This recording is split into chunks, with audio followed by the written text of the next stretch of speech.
My father's name flashed on my phone screen for the 5th time, and I watched it vibrate against my sleek glass desk. This surface was a far cry from the scratched oak table where I'd done homework as a child. Outside my window, Chicago's skyline gleamed in the afternoon sun, a dizzying 50 stories up and 800 miles from the sprawling ranch house where I'd learned to make myself small. I hovered my finger over ignore again, my heart pounding in my chest, and the leather chair creaked as I shifted my weight. The phone fell silent, but 3 seconds later, an email notification appeared from Parcel, Lawrence Caldwell.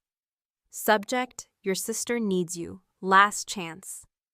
My stomach tightened, a knot of anxiety twisting within me as I opened it. The words blurred together except for the final line. Tiffany's wedding is the most important event of her life. Be there or forget about any future support. A voicemail notification popped up next. I pressed play and set it on speaker. Madeline, it's your father, his voice filled my apartment, commanding as ever. I don't know what game you're playing, but this has gone on long enough. Your sister's wedding is in 2 weeks, and the festivities start this weekend. If you can't put aside whatever grievance you have for Tiffany's special time, then you can forget about any future support from this family. Your mother is beside herself with worry. Call me back immediately. A bitter laugh escaped my throat. I crossed to the closet and pulled out a frame, a diploma hidden behind winter coats. The golden embossing caught the light. Madeline Ann Caldwell, Bachelor of Science in Data Science, summa cum laude. 3 years, it had been collecting dust instead of hanging proudly on my wall, because old habits die hard. My phone buzzed with a text from my mother. Please call, your father is getting impatient. I glanced at the calendar on my desk. Tiffany's 2-week wedding extravaganza was highlighted in angry red. 14 days of ceremonies, parties, and photo shoots for the golden child's perfect day. I tapped open my banking app. $138,139 in savings. More than enough to never need their support again. But they just didn't know it yet. A memory surfaced. 3rd grade, clutching my report card with 5 perfect A's, and Mom at the kitchen table, nodding without looking up from her magazine. That's nice, honey. That same night, the living room erupting in cheers for Tiffany's participation ribbon from the school play. Did you see how she projected her voice? She was the best one up there. Dad's face glowing with pride, while I sat invisible on the stairs. The science fair my sophomore year, the blue ribbon I won for analyzing local water quality. The empty chairs where my parents should have been. They'd gone to Tiffany's soccer game instead. She'd scored 1 goal, and they talked about it for weeks. Principal Williams handed me my award. Your parents must be so proud. I nodded, the hollow feeling in my chest already familiar. Then, senior year, the thick acceptance package from the University of Chicago. My hands trembling as I read the scholarship offer. Chicago? Mom's forehead creased with concern. That's so far away. Tiffany might feel inferior if you go there when she's just attending community college. Dad didn't even look up from his newspaper. We've discussed this. You're staying local. End of story. The quiet negotiation that followed. I could live in the dorms at State, just 20 minutes away, for a quiet study, I'd argued. They agreed, believing I'd surrendered. 2 weeks later, I boarded a bus to Chicago with everything I owned in 2 suitcases, leaving a carefully crafted paper trail of community college registration and a fake dorm assignment. The calculated risk of my first real independence. Now I stand before my bathroom mirror, no longer the invisible daughter. My reflection shows someone they wouldn't recognize, confident, successful, unburdened by the need for their approval. I returned to my desk and traced my fingers over my name on the diploma. Madeline Ann Caldwell, product analyst, 6-figure salary, invisible no more. My laptop screen glowed as I opened the airline website. My fingers moved decisively across the keyboard, booking a first-class ticket home. Time they finally see me, I whispered to my reflection in the darkened screen. I packed my designer luggage with precision, tucking the diploma between layers of clothes. A gentle smile spread across my face as I imagined their expressions when they finally learned who I'd become. Have you ever had to hide your success from those who should have celebrated it most? What would you do if your family only valued you when they needed something from you? My homecoming is about to teach them a lesson they never expected. The rental car crunched over familiar gravel, and I parked behind a flower-spanned archway. My childhood home had transformed into something from a bridal magazine, with ivory fabric swags draped across the porch railings. My mother opened the door before I could knock. Her hair was colored a precise shade of honey blonde, not a strand out of place. "Madeline, finally!" Her hug felt like a performance, too stiff and too brief. "Decided to support your sister, I see." Inside, the house smelled of vanilla candles and fresh paint. Wedding planning had turned every surface into a staging area. My father emerged from his study, reading glasses perched on his nose. He didn't hug me, just nodded over a clipboard. "Good, you're here. The programs need to be folded, and these guest welcome bags assembled." He thrust the clipboard into my hands. "Tiffany needs these done by 4. "I just walked in the door, Dad," I said, my voice tight. "And now you have something useful to do?" Tiffany appeared at the top of the stairs, phone pressed to her ear. "No, I specifically said cascading arrangement, not gathered. This is literally ruining everything." She spotted me and held up one finger in the universal sign for wait. "Do you understand this is the most important day of my life?" When she finally descended, she air-kissed near my cheek. "Mad, thank God. The caterer is threatening to quit, and Mom is useless with the seating chart." "Nice to see you too, Tiffany." Elliot's planning this surprise for the reception, and I need to make sure it coordinates with everything else. "Elliot," I sat down my bag. "Her fiancé," my mother supplied. "You'll meet him at dinner. He's absolutely wonderful, such a brilliant investor." "Crypto millionaire," Tiffany corrected with obvious pride. Elliot Brady arrived at precisely 6:30 p.m., carrying an expensive bottle of wine and wearing a smile that didn't quite reach his eyes. He was taller than I expected, with the kind of clean-cut handsomeness that belonged in commercials for luxury watches. The mysterious sister finally appears. He gripped my hand too firmly. "Chloe said you were some kind of computer genius hiding away in the big city." "Product analyst," I corrected. "Sounds intense," he winked. "I've got some friends developing an AI trading platform. Revolutionary stuff. We should talk shop sometime." During dinner, Elliot dominated with tales of crypto investments and exclusive opportunities. My father hung on every word. "So which exchanges do you primarily trade on?" I asked during a rare pause. Elliot's smile froze momentarily. "Oh, a mix, mostly private platforms, exclusive access through my network." "Fascinating. And your company's based where?" "We're decentralized," he replied smoothly. "The beauty of blockchain, right? I've got partners in Singapore, Zurich, Dubai." My father shot me a warning look. "Madeline, not everyone wants to discuss business at dinner." Later, searching for wedding programs in my father's study, I stumbled across refinancing paperwork for the house, dated 3 weeks ago. The property I grew up in, which had been nearly paid off, now carried a sizable new mortgage. Voices drifted from the adjacent dining room. "Lawrence, are you sure about this second mortgage?" My mother's worried tone froze me in place. "That's everything for my inheritance too, Helen. Elliot has guaranteed 20% returns minimum, but $15,000 is—" "You wouldn't understand investments like these," my father cut her off. "This is what building real wealth looks like." I leaned against the wall, my analyst brain calculating risk factors. Second mortgage, family savings, inheritance, all flowing toward Elliot's vague investment opportunity. "He's a fraud." Aunt Helen's voice was barely above a whisper as we stood in the back garden, supposedly admiring her contributions to the wedding flowers. "You see it too?" I asked. She nodded, her gray eyes, so similar to mine, sharp with concern. "Your father won't listen to me." Started talking about how I've always been jealous of his success. "Mr. Wilson down the street lost $50,000 in an exclusive investment opportunity last year," she continued. Sounded awfully familiar when I heard about Elliot's proposals. "Madeline," a familiar voice called from the fence line. Mr. Thompson, my old science teacher, waved. "I've been following your career. That Chicago data science program you attended is one of the best in the country. I froze. How did you? Unlike your parents, some of us actually pay attention. Aunt Helen patted my hand. For the first time since arriving, I felt seen. Dad, Mom, I think we need to talk about Elliot. We were in the living room that evening. What about him?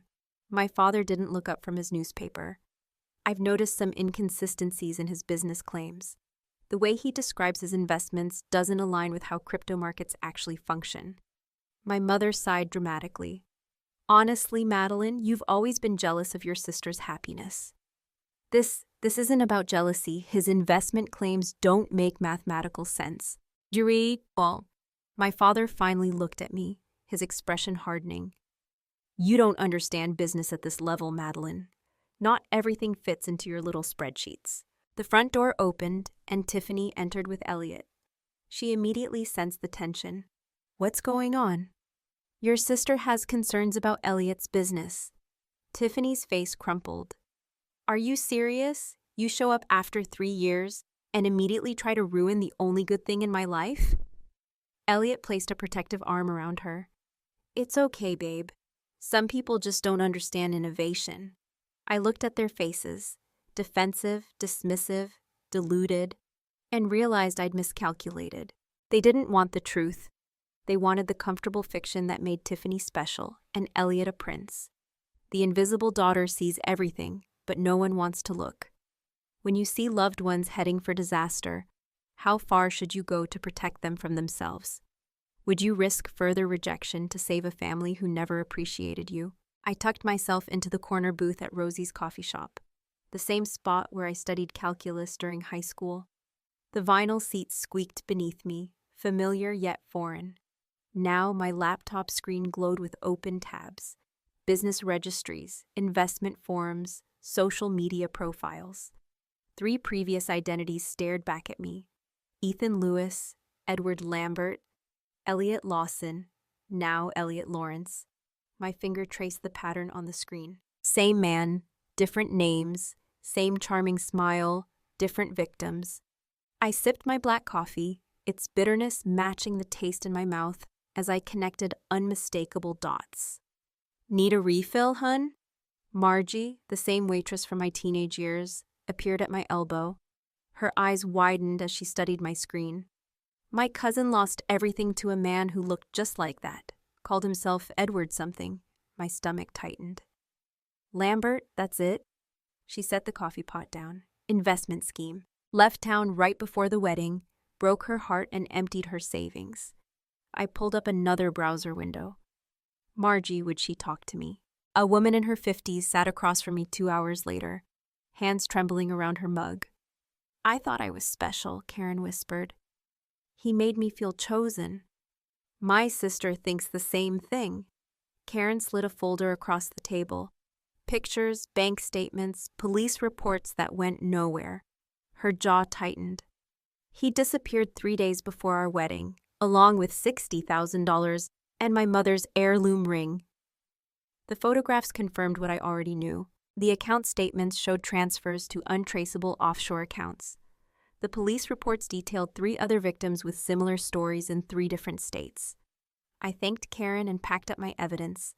The wedding was 5 days away. The knot in my stomach tightened.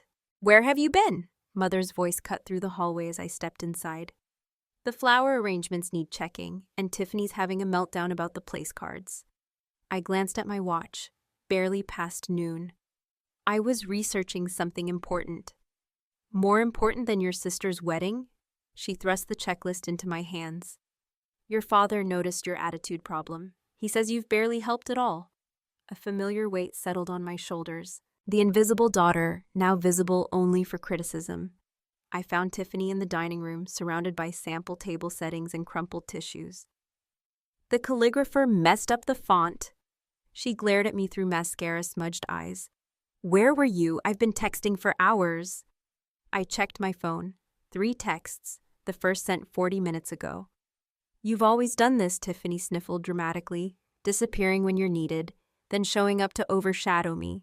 The accusation landed with practiced precision. For 23 years, my existence had somehow both fallen short and been too much. I'm trying to help you, Tiffany, by avoiding wedding preparations, by questioning Elliot's business. Her voice rose. You can't stand that I found someone amazing while you're alone in Chicago, doing whatever boring job pays your bills. I bit back the truth about my boring job that pays twice what she's ever earned. Instead, I picked up a place card and examined the allegedly wrong font. I can call the calligrapher, I offered. Dad already did. Tiffany dabbed her eyes. At least he supports me. The living room fell silent as I finished presenting my evidence, printed screenshots, bank records, police reports, and Karen's signed statement. They spread across the coffee table. My parents sat stunned on the sofa. Tiffany perched on the armchair, face pale. Elliot stood by the fireplace, his expression carefully composed. This is clearly a case of mistaken identity. His smile didn't reach his eyes. I have a common face. People mix me up all the time. 3 different women in 3 different states? I kept my voice steady. All with the same experience of a man who fits your description, used names similar to yours, and disappeared with their money right before the wedding. Madeline, my father's voice carried a warning. This is absurd. Dad, look at the pictures. I pushed a photo toward him. Look at the timeline. Look at the pattern. I've never seen this woman in my life, Elliot insisted, gesturing at Karen's statement. Tiffany jumped to her feet. I can't believe you'd go this far to ruin my happiness. Tears streamed down her face. You've always been jealous of me? Jealous. The word caught me off guard. I'm trying to protect you by ambushing my fiancé with these fabrications? Tiffany snatched the papers from the table, crumpling them in her fist. Tiffany, I reached for her arm. The second mortgage, your retirement fund, Mom's inheritance, it's all gone to his investment opportunity. Don't you see the pattern? That's enough. My father stood, face flushed. You need to leave this house right now. Elliot placed a comforting hand on my father's shoulder. Lawrence, it's all right. She's just concerned for her sister. Misguided, but coming from a good place. His practiced sympathy made my skin crawl. I'm not leaving. I stood my ground, straightening to my full height. And I'm not the same invisible daughter anymore. Silence fell across the room. What are you talking about? My mother asked. I didn't go to community college. The truth rushed out after years of containment. I graduated top of my class from the University of Chicago. 3 years ago, I'm a product analyst at Tech Fusion. I make 6 figures. I've been supporting myself entirely since I was 18.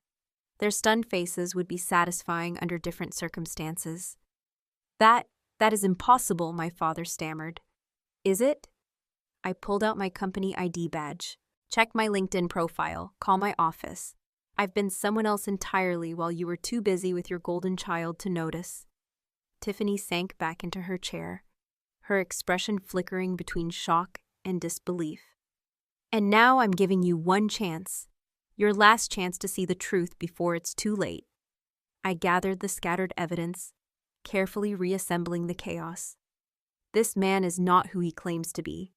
The wedding is in 5 days. His pattern is to disappear 3 days before the ceremony, once he has access to all the funds. Elliot's mask slipped. For just a split second, a flash of calculation crossed his face before the charming smile returned. I think we've all heard enough fantasy for one day. My father's voice had regained its authority. Madeline, I won't ask again. Leave now. Meg. I looked at each of them. My father's rigid certainty, my mother's conflicted loyalty, Tiffany's defensive anger, Elliot's practiced concern. When he disappears with everything you have, I said quietly, gathering my belongings, remember that someone tried to warn you. The front door felt heavier than it did when I was 17, sneaking out to study at the library. This time, I wasn't hiding who I was. This time, I was walking away with the truth they refused to see. Have you ever had to stand alone with the truth while everyone you love chose comfortable lies? What would you do if you were me? Walk away or fight harder for a family that refused to listen? My next decision will change everything. My phone wouldn't stop buzzing. I set it face down on my kitchen counter and poured another cup of coffee. watching the steam rise in the morning light of my Chicago apartment. 2 days before Tiffany's wedding, and the notifications had evolved from demanding to desperate. I flipped the phone over, 17 missed calls, 23 text messages, 5 voicemails. The first voicemail played on speaker. "Madeline, he's gone." My father's voice cracked, a sound I'd never heard before. "Elliot disappeared last night. Call us back." The second, "The accounts are empty, everything, even your mother's retirement fund." His commanding tone had vanished, replaced by something hollow. The third caught me off guard. "The police said without a written contract, there's little they can do." My mother's voice trembled. "They called it a civil matter. Please, Maddie, we need you to come home." She hadn't called me Maddie since I was 10. Tiffany's text glowed on the screen. "You were right, I didn't listen. Please help us." I traced my finger around the rim of my coffee mug. From my 15th floor window, Lake Michigan stretched blue and boundless, 15 stories up, and a lifetime away from the family that only sees me when disaster strikes. My mentor, Vivian, answered on the second ring. "You sound troubled," she said instead of hello. "They finally believe me about Elliot," I told her. "Now that he's gone with their money, and they want your help." A long Vivian silence held years of wisdom. She'd helped me build my career when my own parents couldn't be bothered to attend my graduation. "What are you considering?" she finally asked. I pressed my forehead against the cool glass of my window. "I haven't decided yet." "Boundaries aren't walls, Madeline. They're doors you control." After we hung up, I booked a flight home for the second time this month. The difference? This time, I packed only enough clothes for 3 days. The wedding tent stood half dismantled in the backyard when my cab pulled up. White chairs stacked haphazardly against the fence. The elaborate flower arrangements, now wilting, still adorned the porch railings. My mother opened the door before I knocked. Her makeup-free face aged 5 years in 2 days. "You came." Her arms hovered for a hug I didn't step into. My father paced the living room, phone pressed to his ear. He hung up when he saw me, his eyes flicking to my designer handbag, the watch on my wrist. "We thought perhaps you might be able to help with..." He cleared his throat. "Financial assistance, until we sort this out. What will the Hendersons think?" My mother wrung her hands. "And the country club board? Your father is treasurer." Tiffany sat curled on the couch, wearing sweatpants and one of my old high school t-shirts she must have found in my former bedroom. Her eyes were swollen. "If you had been more supportive from the beginning, I might have listened." Her voice lacked its usual edge, but the blame landed familiar nonetheless. "You were always so negative about him." I set my handbag on the coffee table and unbuttoned my coat. The living room felt smaller than I remembered. The walls still displayed Tiffany's dance trophies, and not a single one of my academic achievements. "I can help with some things," I said, my voice steady. "Not all." My father straightened. "Now, Madeline, as your father, I can help you file police reports properly. I can contact my colleague who specializes in financial fraud recovery. I can connect you with a lawyer who handles cases like this." I ticked the points off on my fingers. "I cannot replace the money you lost." The silence stretched taut between us, but my mother started. I earned 6 figures. I have substantial savings, and I will not sacrifice my financial security to rescue you from a situation I explicitly warned you about." My father's face reddened. "This family has supported you your entire life." A laugh escaped me, short and unexpected. "Did you, when we put a roof over your head, food on the table? That's the legal minimum, Dad." Tiffany uncurled from the couch. "So you're just going to abandon us after being right? Is that what matters to you? Being right?" I met her gaze steadily. "What matters to me is being respected, being heard." I exhaled slowly. "You need me now, but you've never wanted me. There's a difference." My mother collapsed into a chair. "How can you be so calm?" I learned from experts. The words slipped out before I could catch them. For the first time, they all truly looked at me, not through me or past me. They saw the woman who built herself without their notice, who succeeded without their approval. "These are my boundaries," I said quietly. "I will help you navigate this legally." I will stay 3 days. I will not empty my savings account or co-sign loans. Those are my terms. My father started to speak, stopped, then tried again. When did you become this person? When you weren't looking? Is it our obligation to help family when they've treated us poorly, or is setting boundaries an act of self-respect? What conditions would you set before helping those who only turn to you in crisis? My father paced the living room, each heavy footfall drumming his authority into the floorboards I once tiptoed across. As head of this family, I've always made decisions with everyone's best interests at heart. He stopped, squared his shoulders toward me. The situation requires a united front. I sat perched on the edge of the same armchair where I'd curl up with books as a child, trying to disappear. Not anymore. My mother wrung her hands, wedding ring clicking against her knuckles. Blood is thicker than water, Madeline. Surely you understand that now. The familiar weight of their expectations pressed down. I straightened my spine. You've always thought you were better, Tiffany's voice cracked, her mascara-streaked face bearing little resemblance to the beaming bride-to-be from wedding invitations still scattered across the coffee table. Perfect Madeline with her fancy job and big city life. I checked my watch. They'd been at this for 27 minutes. The coordinated pressure, the guilt, the attempt to make me fold like the paper dolls Tiffany and I once played with. She got the pretty dresses, I got the torn scraps. When I was 8, I said, my voice steady, I won the district spelling bee. You told me you couldn't come because Dad had an important meeting. My father's mouth opened. But I saw you both at Friendly's afterward with Tiffany, celebrating her participation ribbon from field day. The silence hung thick as summer heat.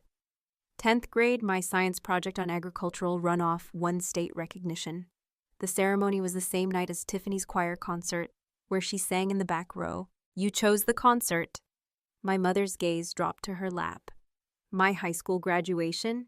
You left immediately after because Tiffany had a date to prom and needed help with her hair. The grandfather clock ticked in the corner, marking seconds of uncomfortable truth. Christmas 2020, I got you each thoughtful gifts based on conversations we'd had that year. You gave me a generic gift card with the wrong name on it. The front door opened with a familiar creak.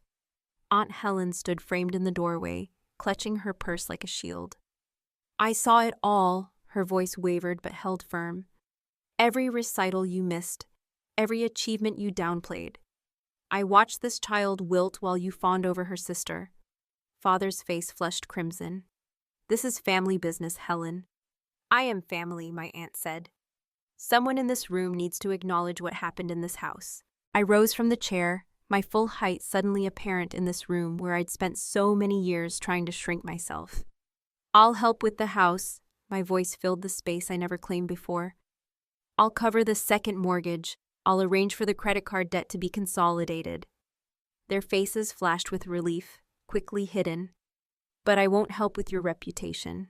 I won't pretend Tiffany wasn't scammed by a man any decent background check would have flagged. I won't lie to the neighbors about where the money went.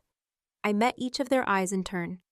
I won't attend any community functions where you parade me around as the dutiful daughter who swooped in to save the day. Father's jaw clenched. You don't get to dictate terms in my house. I do when I'm the one with the means to save it. The words tasted unfamiliar, powerful, certain. My assistance comes with legal protections for me. The money will be handled through formal channels, with documentation.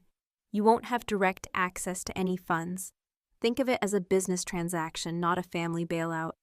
Mother's eyes widened. We're not some charity case. No, I said, you're not. Charity doesn't come with requirements. This does. From my briefcase, I withdrew 3 copies of a document my lawyer prepared. The paper made a crisp sound as I placed them on the coffee table. This outlines the terms of my financial assistance. A one-time solution, not an ongoing relationship. I'll transfer the funds to pay off the second mortgage directly to the bank. The credit card consolidation will go through a financial advisor I've selected. This is ridiculous, Father blustered, but his eyes tracked the papers. Second page is an acknowledgement. I tapped the document. It states that for years, you consistently favored one child over the other, creating an environment of emotional neglect. Mother gasped. We would never sign such a thing. Then I'll leave and you can explain to the bank why you can't make next month's payment. The room fell quiet except for Tiffany's ragged breathing. Father reached for his reading glasses with shaking hands. You've become hard. I've become honest. I remained standing. The world didn't break me, neither did you. But I won't pretend anymore. He read silently, pen hovering above the signature line, his hand trembling. Your mother and I did our best. Your best was deeply unequal. The words emerged without anger, just truth. 10 minutes later, all 3 signatures marked the page. I texted my financial advisor to proceed with the arrangements we discussed. I pulled out my phone and made a call. Ms. Winters, we're proceeding with Plan A. Yes, the full arrangement. I listened briefly. Thank you, the documentation has been signed. You'll receive copies within the hour. I turned to my family. Rachel Winters is a certified financial advisor who specializes in family debt restructuring. She'll contact you tomorrow to begin the process. Everything will go through her, not me. Father opened his mouth to object. This isn't negotiable, I said.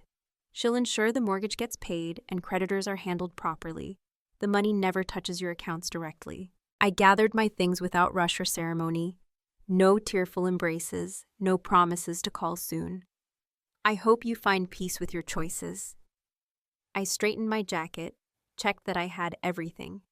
Aunt Helen followed me onto the porch. Will you be all right? The afternoon sun warmed my face as I looked at the street where I once waited for a school bus, dreaming of escape. I already am. I walked to my rental car, back straight, steps measured. The rearview mirror showed the house growing smaller, but I didn't look back. Some bridges can't be rebuilt. Some shouldn't be. Sunlight streamed through the bay windows of my home office, casting golden rectangles across the maple desk, where I've arranged my life in neat, purposeful rows. My Chicago apartment is gone, traded for this craftsman bungalow with its solid bones and history. 1 year since I walked away from the Caldwell family drama, the diploma now hangs centered on the wall. Madeline Ann Caldwell, Bachelor of Science in Data Science, summa cum laude. No longer hidden behind winter coats, no longer a secret. My laptop chimed with an incoming video call from Layla, the 3rd student in my mentorship program for first-generation college women. Her face appeared, bright with news about a scholarship interview. I used that preparation technique you taught me, she said, tucking her dark hair behind her ear. When they asked why I deserved it more than others, I didn't apologize or minimize. I told them exactly what I'd accomplish with it. I leaned forward. Her smile broke wide. They called an hour ago. I got it. You earned it, I corrected her gently. There's a difference. After the call, I stepped into my backyard garden. Spring had coaxed the first green shoots from soil I've amended and nurtured through seasons of patience. My fingers brushed the tender leaves of tomato seedlings. These will grow strong, unlike the withered roots I left behind. The letter from my therapist, Dr. Haasa. Chen sat on the patio table, 1 year of weekly sessions documented in her precise handwriting.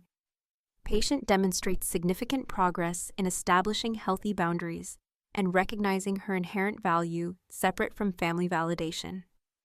Wednesday afternoons still belong to the community center, where I teach financial literacy to young women. Last week, Tanya, a quick-witted 17-year-old with a spark that reminds me of myself, spotted the warning signs in a pyramid scheme targeting her mother. I showed her the numbers don't add up, she told me, crying, straightening her spine. My phone buzzed with Aunt Helen's monthly update. I scanned the text. Dad and Mom still struggling to refinance the house. Tiffany working part-time at the local bank, attending therapy twice a month. No mention of attempts to contact me directly. The boundary holds firm on both sides. The garden timer chimed. Time to prepare for tonight. The community center auditorium filled with steady applause as I walked toward the podium. The mentorship program I founded had been recognized for its impact on first-generation college students. The award felt substantial in my hands, glass and metal catching the light, solid and real. I scanned the crowd as I spoke. No empty chairs where parents should sit. Instead, Dr. Chen nodded encouragingly from the 3rd row, my neighbor Mrs. Grayson, who brings me heirloom tomato seedlings, beamed with unrestrained pride. Colleagues from work who value my analytical mind for exactly what it is. Friends who ask how I'm doing and actually wait for the answer. When I started this program, I told the audience, I thought I was helping others find what I never had. What I discovered instead was that worth doesn't come from external validation. It grows from within when we truly see ourselves. Back home, I opened my laptop to finalize details for the Reynolds Visibility Scholarship for academically accomplished students whose achievements have been overlooked.